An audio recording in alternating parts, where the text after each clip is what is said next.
Hi guys, my name is Flawless. This is my bus, and I'm in Norway.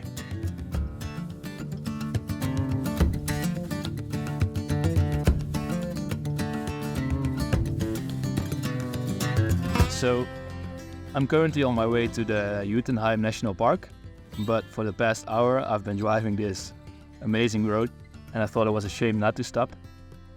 And so, since I stopped anyway, I thought this would be a cool place to give you guys a tour.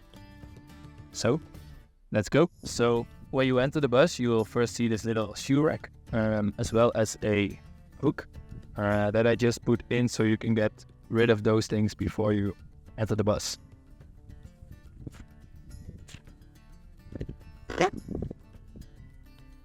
So when you go inside, you will first have this little seating area, which I really just wanted here to make the most out of the views, and which is also why I put in a extra side window and also the windows in the doors, so when they are closed you can also enjoy. I made a little painting on the inside of the doors because it was just one big white surface and it wasn't really fun to look at. And I've also put in some mosquito nets just in case, and I made some wooden panels to cover up some electric cables running behind them. The windows in the back have blinding sheets as well as mosquito sheets. And for the window in the side, I made these insulation panels out of leftover insulation material that I used for the bus. So I can just put them in like this, so that the bus is both isolated but mostly dark during the night.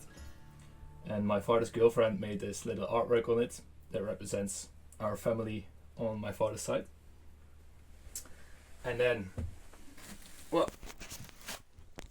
the side benches of course house a lot of storage. In here I have some jackets and backpacks and camping gear, my drone. And then the other side contains stuff like pillows, a jump starter, stuff like that. And since the van is a lowliner, it also houses the wheels inside, so they are also covered by the benches. The middle bench houses all my electrics.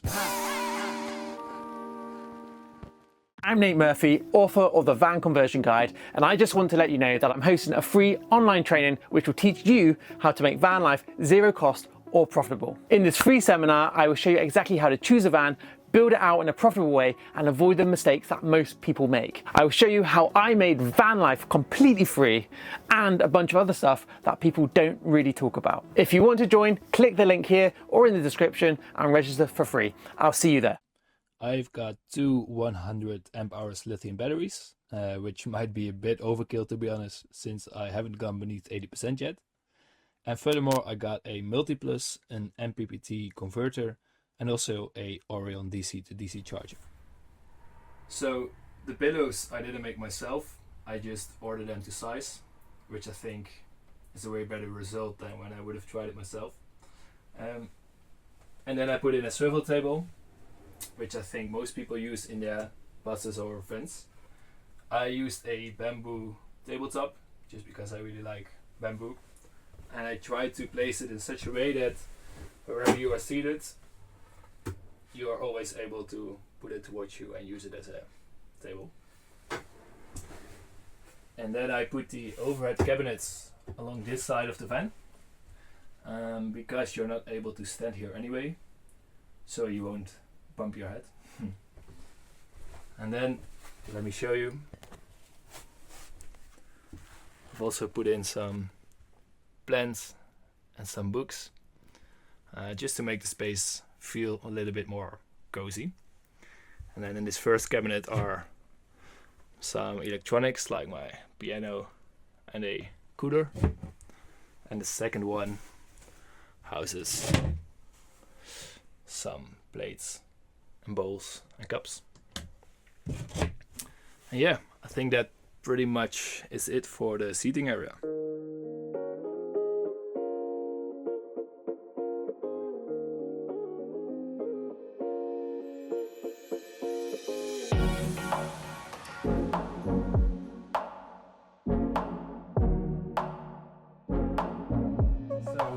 you walk from the seating area to the kitchen, you will actually have to go through the shower. I made these panels that can be hung onto the screws, so you can actually make an enclosed space.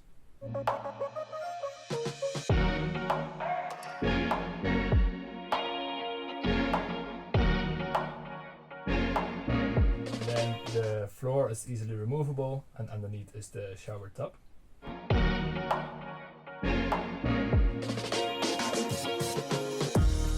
I don't have a grey water tank underneath the bus, so when I shower I have to make sure that it's okay that the water just drains outside, and I also only use 100% natural shampoo.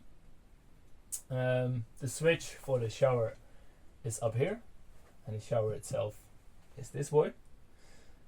And then I also have this vent that you can open when you want to shower, and it also functions for when you are cooking. You can put it on and you create this extra flow of air like this. Almost forgot to mention, but this whole wall is treated with a waterproof coating, and the panels themselves are made out of PVC, which is a water resistant material from itself. I also don't have a boiler, so I'm basically an Iceman now, and I gotta admit that putting up the shower with these panels is kind of a hassle, and I think I would do it differently next time.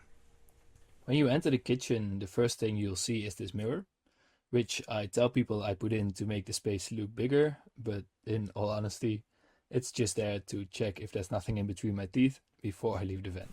So welcome to the kitchen. Let me first show you what's inside all the cabinets. So starting off with this one next to the mirror, it's just a door, and inside I have my water tank, 85 liters, as well as the water pump and the compressor, and some toilet paper.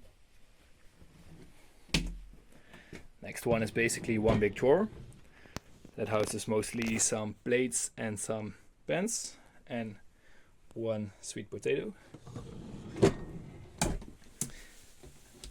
And then the door underneath opens up to the diesel heater, that's right there, and it vents into two spaces, the kitchen itself and then also my garage space, which is behind this plate.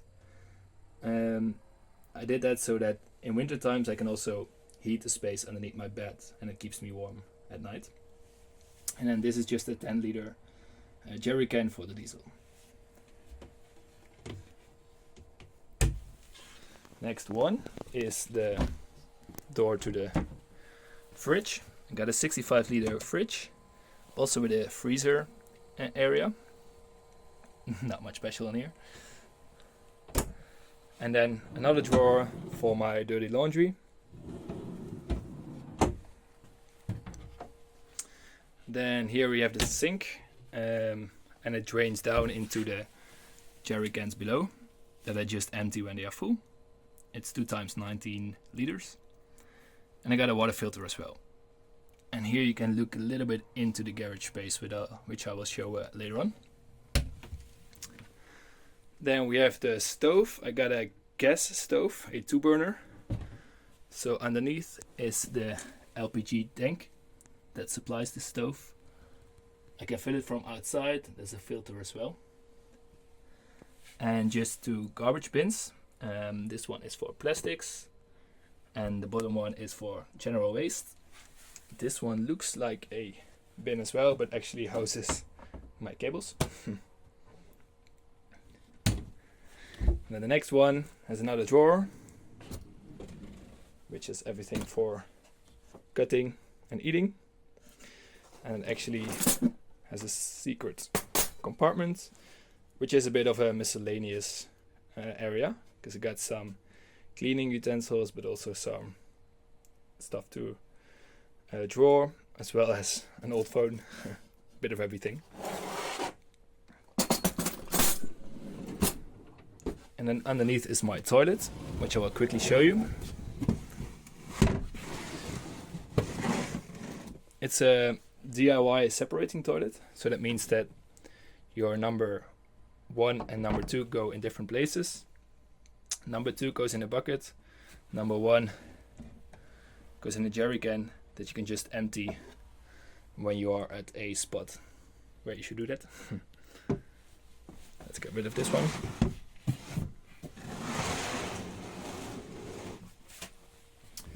And then the last cabinet is a little bit harder to open. But it's a pantry that houses some of my herbs, but also stuff like oats, maple syrup, gotta have maple syrup, and stuff like rice and pasta. So that's it for the cabinets. The countertop is again made from bamboo. These are actually just cutting boards from IKEA that I glued together. These are all fixed. This one is still removable. So when I take out the pin, I can move it. The reason I did that is because I use this as a cutting board, as you can maybe see by the scratches. So when it needs replacement, I will just buy a new one and put that one in.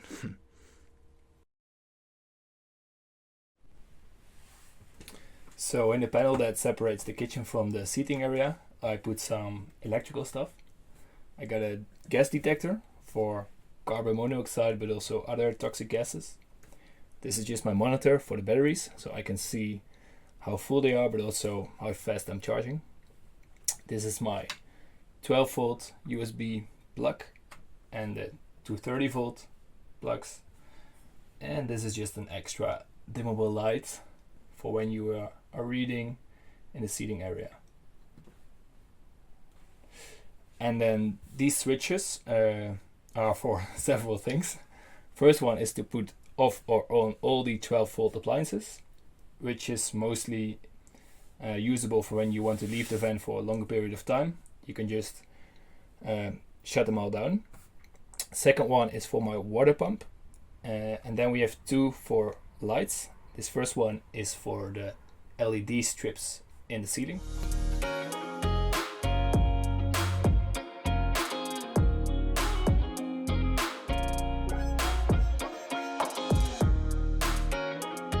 And the one next to it is for the LED spots underneath the upper cabinets.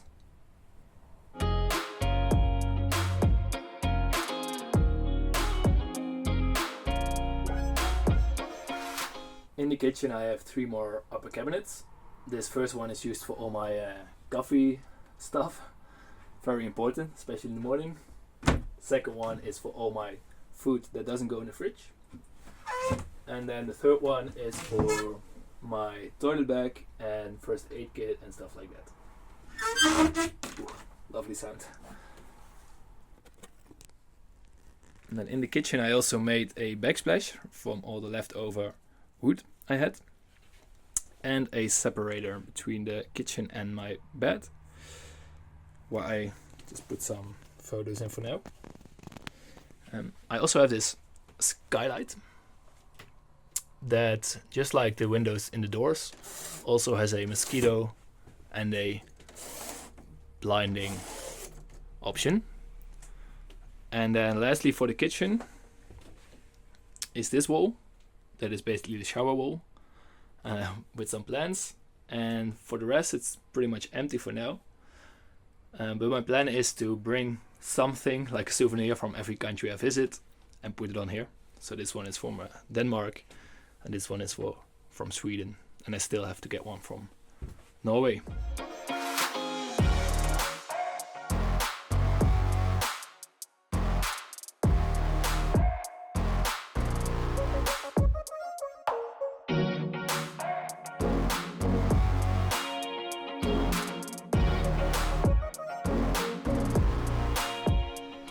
It started raining.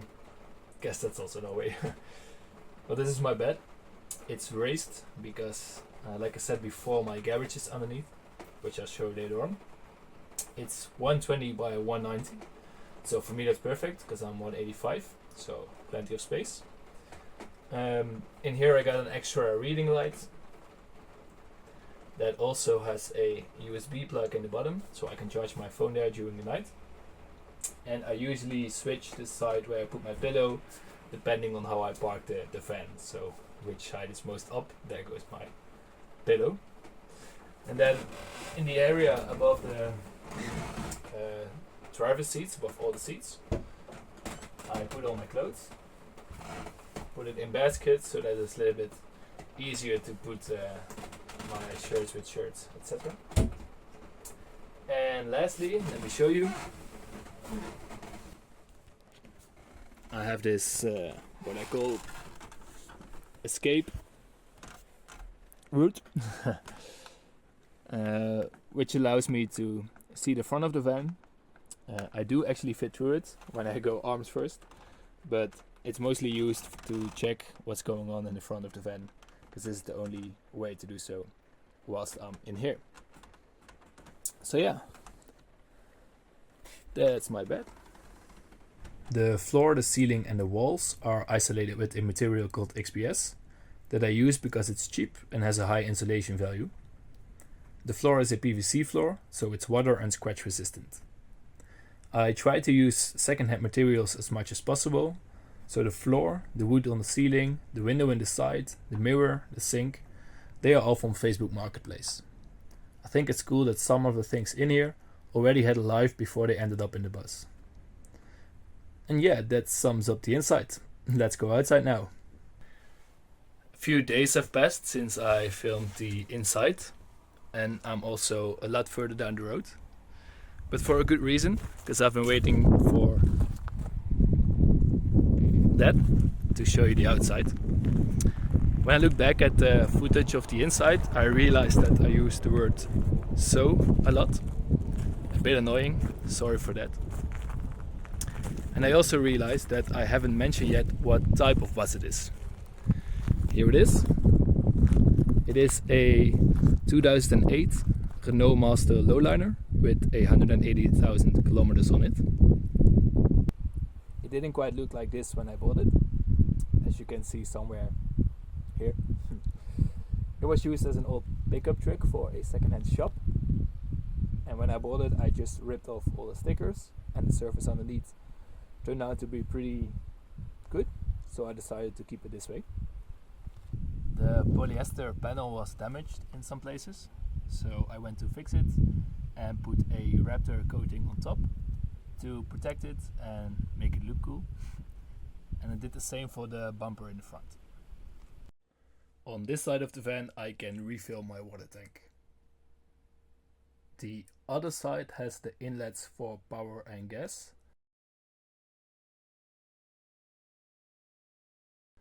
as well as the garage door, as I started to call it, that I cut into the van to give me access to the space below my bed.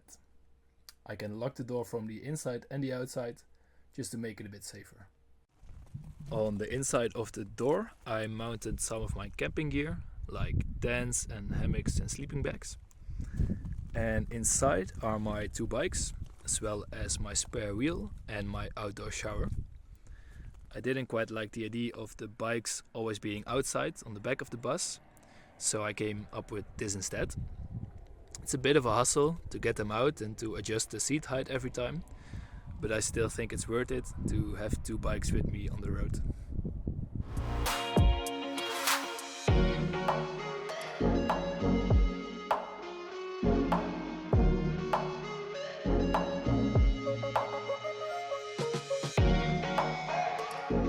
I put some security things in place to give me a bit more peace of mind for when I leave the bus for a longer period of time. This first alarm, when I put it on, it will trigger and make a loud noise when the doors open. The second one, this one, will make a loud noise when I or someone else hits the window. Outside I have 2 dummy cameras and also a sticker that there are cameras. And the windows I've covered with a foil that will make it practically impossible, at least as they say, to break in. Because if you would smash it with a hammer you would have to do that for like 100 times to get through. And then finally I also have a GPS tracker, so when people do actually get into my bus and start driving, I can always still see where it is. Not much has happened to the front of the bus. I only put in this reverse camera, which comes in handy at times. And I use the space behind my seat to store my step that I usually use to visit cities or do some quick groceries. And then underneath the passenger seats are some items like my bike pump and my hose. And other than that, this area remained pretty much the same.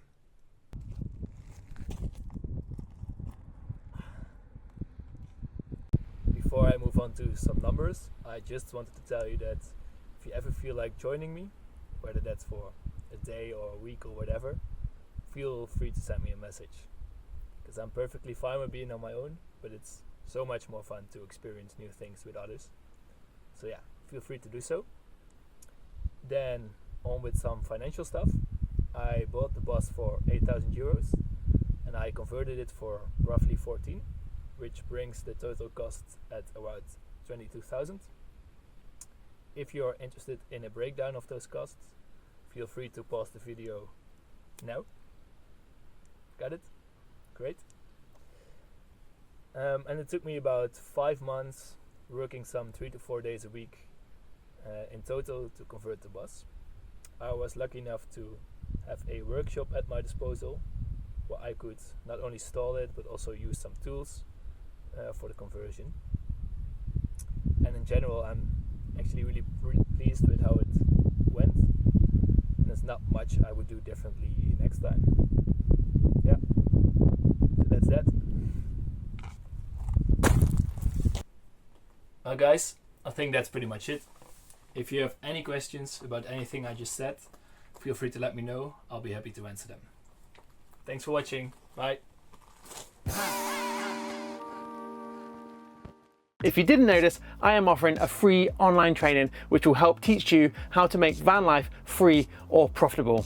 In this video, I will show you exactly how to buy a van, how to fit it out in a profitable way, and teach you how to avoid the mistakes that most people make, and all the other stuff that almost nobody else talks about. If you are thinking about converting a van or living van life, it'll be one of the most valuable things you will ever watch. Just click the link, register for free, and I'll see you there. Another great place to start is to get the van conversion guide. It's packed with useful information and includes 20 video lessons to help you convert a van. Check our website, all the information is there.